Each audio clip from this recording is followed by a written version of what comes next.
All right, we are going to change this central line dressing. So this dressing should be changed every 7 days, or if the dressing starts peeling off, if there's some blood under here that's pooling, if this gets too squishy, full of blood, we want to change it as well. So we're going to say that the 7 days is up and it's due to be changed.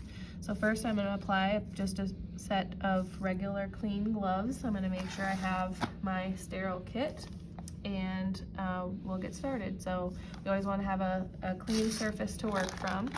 I'm going to open up my sterile kit.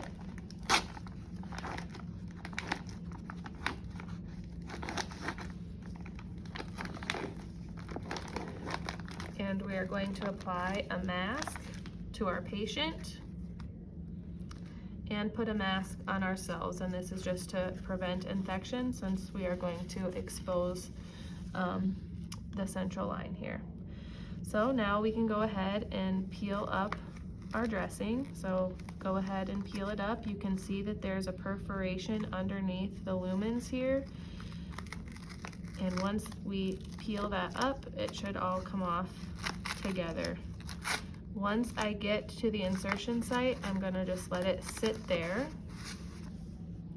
and I want to keep my insertion site covered for as long as possible to prevent infection, or limit the risk of infection, I should say.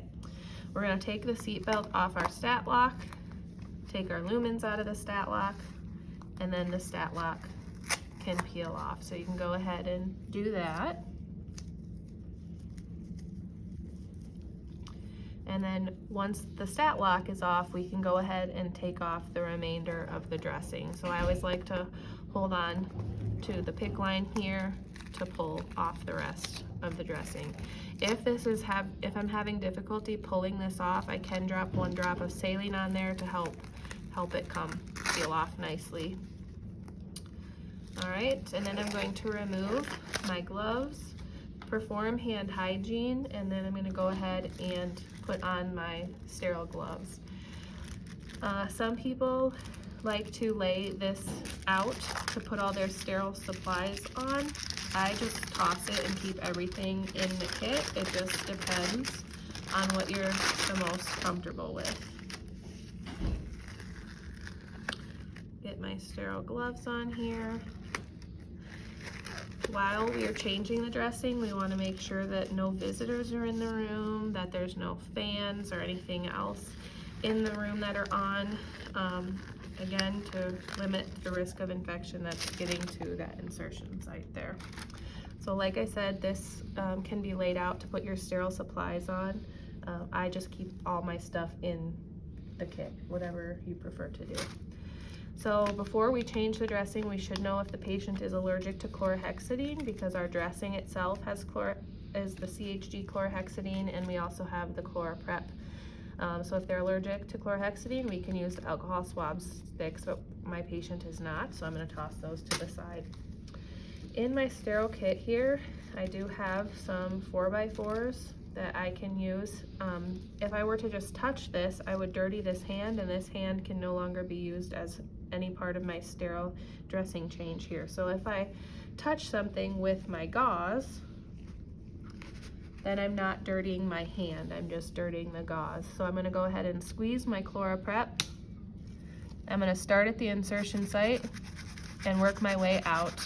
I'm gonna vigorously scrub everywhere that's gonna be under the dressing for a minimum of 30 seconds. So under the lumens themselves, and then everywhere where the dressing is gonna go. So we're gonna say that that was 30 seconds, and then I'm gonna toss my ChloraPrep into my dirty pile.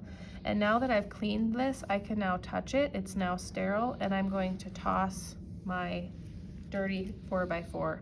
So I've cleaned all this, I can touch it. I just can't touch these because these are not clean.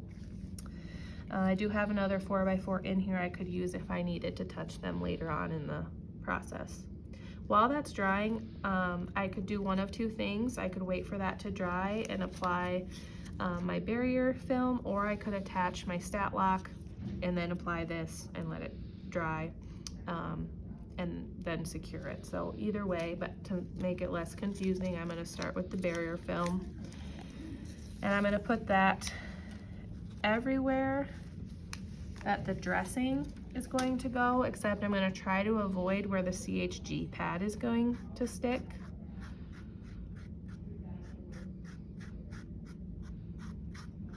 That's just gonna help the dressing stick. It's especially good for patients who are very sweaty and have trouble getting things to stick to them. So while that's drying, I'm gonna get my stat lock ready. So you can kind of see here where the purple is touching. That kind of is where you want that to go. So I'm gonna pick up my lumens because I cleaned them, I can touch them. And I'm going to put my purple in there first. You always wanna secure this, put this in your stat lock before you secure it, because otherwise if you tape it down and you put it too far back, you might have to pull out your PICC line to adjust it, and you definitely don't want to do that. Again, you're pulling the PICC line out, it's not in the right place, and you can, by putting it back in, that's an infection risk, so we don't want to do that. So I'm going to hold this in place, and then I like to loop my lumens in. Some people like to do this part first. I find it easier to push this in, so I'll show you again. I like to push it in, hold my lumens, and swoop. And then I'll put my seatbelt on, secure them in there. And then I'm ready. We're gonna say that this is all dried. My pool noodle dries a little slow, so it's not completely dry. So I hold down and pull.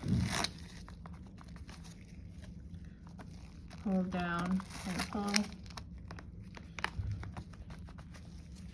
And now I'm ready to apply my CHG Tegaderm here. So we want the CHG pad to be in the center, the insertion site to be in the center of that.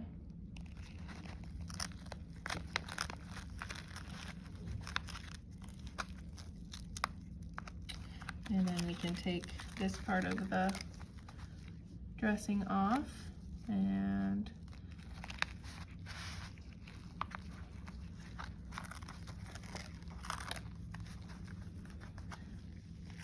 now this part is going to go the lumens are going to go over top of it. So we're going to place this underneath. So we're going to pick up and put underneath.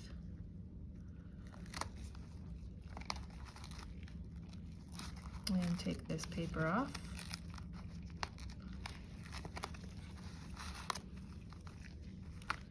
And then lastly, we have a little gap in our dressing here. I'm gonna pick up my patient's arm. You don't normally do that, but you can see where there's this little gap of the dressing. So that is where this date sticker is going to cover right up. And then we will date it and initial it with today's date. So now the sterile procedure is done, but we do have a couple other things that we need to do as part of our weekly dressing change. We're going to measure the arm circumference 10 centimeters above the antecubital fossa. In addition to measuring the arm circumference, I'm also going to look at the external catheter length. And really we should have done this before we changed the dressing too, because we want to compare. So it was at 0 when we started, and you can tell that by when you observed it when you changed the dressing, and it's at 0 now. So we want to make sure that the catheter wasn't pulled out anymore, or if it was already pulled out a little, we don't want to put it back in to minimize the risk for to give our patient an infection. So it's at 0, so we can document our external catheter length at 0. And now we're also going to change our caps. So those get changed weekly with dressing changes. So we're going to do this for both. I'm just going to show one. So we have our cap here.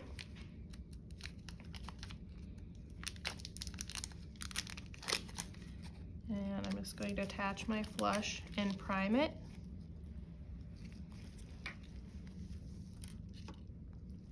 And then I'm going to remove an old cap. I'm going to scrub this for a minimum of 5 seconds.